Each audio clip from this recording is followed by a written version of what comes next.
वंदे मातरम आम आदमी पार्टी की रैलियों में, आम आदमी पार्टी की सभाओं में जब भारत माता की जय और वंदे मातरम जोर जोर से लगाए जाते हैं। किसी दिन लगाने का मन हो तो आ जाना हमारी पार्टी के कार्यक्रम में। मैडम, हमारे मुल्क का आइन क्या इस लफ्ज से आगाज होता है, वी द पीपल। इसका आगाज भारत माता के नाम से नहीं होता है। हमारे संविधान का जो प्रियम्बल है वो क्या कहता है? Liberty of thought. इसकी वजह क्या है? इसकी वजह क्या है? हम आज यहाँ ये बहस क्यों कर रहे हैं? हमारा राष्ट्रगीत है, इस पर क्या बहस हो सकती है?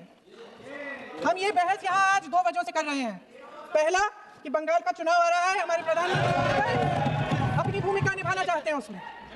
और दूसरी वजह ये है, ये मकसद है, पुरानी मकसद इनकी अध्यक्ष महोदय, कि जिन्होंने स्वतंत्रता की लड़ाई लड़ी, जिन्होंने देश के लिए बड़ी बड़ी कुर्बानियां दी, उन पर सरकार नए आरोप लादने का मौका चाहती है। नमस्कार दोस्तों, कल हमारे पार्लियामेंट में 10 घंटे तक वंदे मातरम पर बहस हुई। वंदे मातरम जो हमारा राष्ट्रगीत है, बंकिम चंद्र चटर्जी ने वो लिखा है। आखिर में वंदे मातरम पर बहस करने की नौबत क्यों आई? क्यों सरकार ऐसा सोचती है कि जो विपक्ष है उस विपक्ष के लोग वंदे मातरम पर विश्वास नहीं करते हैं?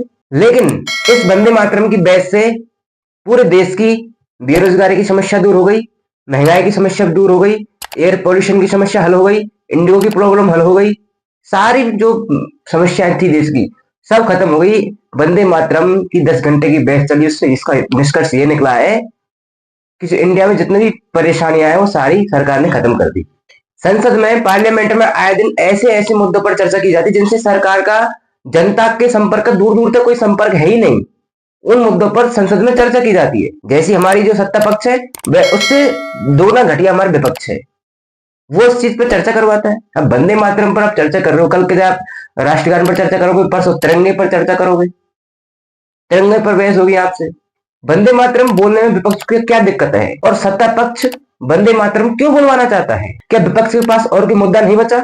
सत्ता पक्ष सरकार जो होती है वो तो यही चाहती है कि मूल मुद्दों से ध्यान भटके, बेरोजगारी महंगाई की बातें नहीं हो, ऐसे मुद्दों पर चर्चा हो जिनसे जनता का दूर दूर संपर्क नहीं है। ऐसा नहीं होना चाहिए। विपक्ष को भी जनता चुन के भेजती है, सरकार को भी उनको उन प्रतिनिधि के तौर पर भेजती है ताकि वो जनता की बात को पार्लियामेंट में रखें, उनकी चर्चा करवाएं।